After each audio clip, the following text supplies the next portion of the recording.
Tayo pinagkakatipon-tipon para saksihan muli ang pagsasariwa ng kasal ni na Arnulfo at Yolanda, sakramento ng kasal.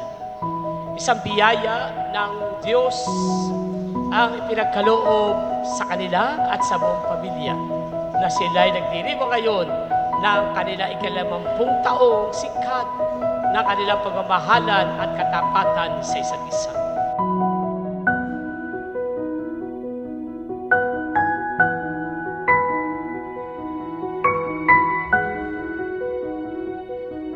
Ito na, umabot na tayo sa 50 years na anniversary.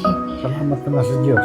At masayang magkasama pa rin at sa awa ng Diyos. Malakas at walang problema.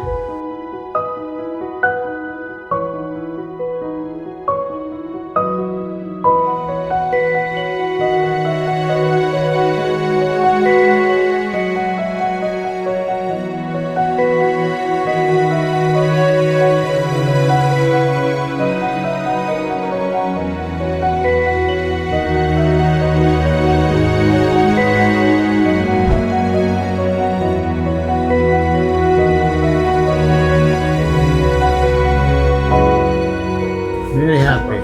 Inabot namin ang ganitong panahon. Naranasan namin ang ganitong panahon.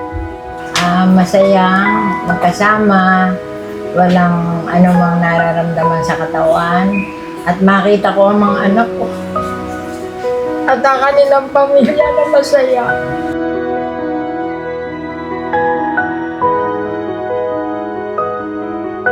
Naway patuloy na gabayan ng buong may kapal ang kanilang sinumpaan at patuloy silang pagpalain niya.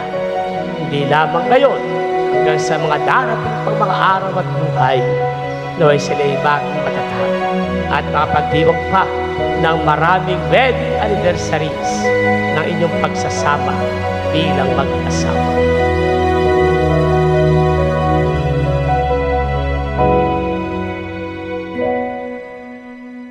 Para sa pagsasariwa ng pag-isang dibdib ni na Arnulfo at Yolanda, ang pag-ibig mong kanilang tinataglay ay loobin mong kanila may handog sa iyo sa magitan ni Kristo kasama ng Espiritu Santo magpasawalang hanggan. Sana'y di tayo magbago, kailanman, nasaan may ito ang pangarap ko. Makuha mo pa kaya ako'y hakan at yakapin, hanggang sa pagtanda natin. Being a parent is a very hard duty sa buhay natin. We all know kung gaano kahirap maging parent. It's not about magpapalaki, and it's not about what we give to our kids. It's not about what we do, but how we have to mold them hanggang sa maging maayos sila. Araw, ang iyong buhok ay puputi na rin. Sabay tayo mangangarap ng nakaraan natin. Ang nakalipas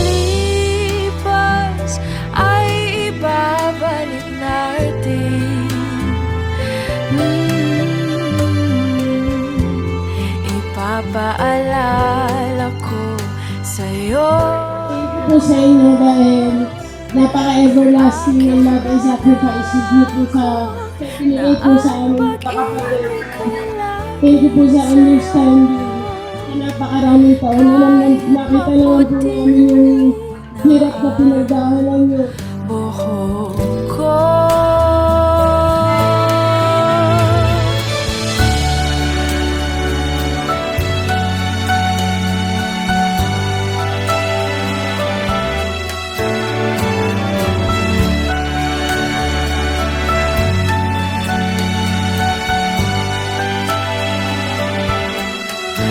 Ang